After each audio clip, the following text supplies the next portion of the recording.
Tiniyak ni Senate President at Impeachment Trial Court Presiding Officer Sherwin Gatchalian na handa na ang lahat para sa impeachment trial ni Vice President Sara Duterte na magsisimula sa Lunes, July 6.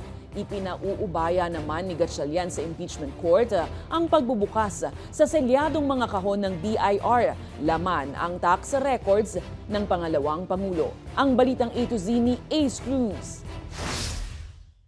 Ilang araw bago magsimula ang impeachment trial ni Vice President Sara Duterte sa Lunes, July 6, ininspeksyon ni Impeachment Presiding Officer Sherwin Gatchalian ang session hall at committee rooms na siyang gagamitin ng House Prosecution at Defense Team.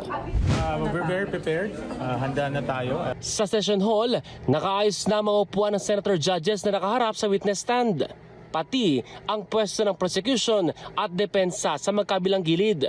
150 na mga bisita mula sa publiko ang papayagang makapasok at makapanood sa trial kada araw sa pamamagitan ng pag-register sa Visitor Management System. Ang media na magko-cover ng impeachment trial may kanya-kanya ring pwesto.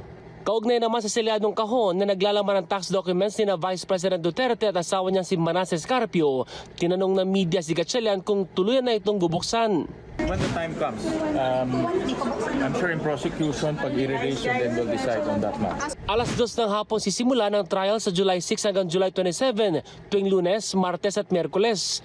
Mula July 28 idaraos ang trial tuwing Martes, Miyerkules at Huwebes mula alas 3 ng hapon.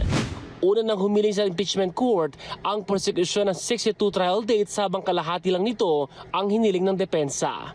Para sa balitang A to Z, Ace Cruz.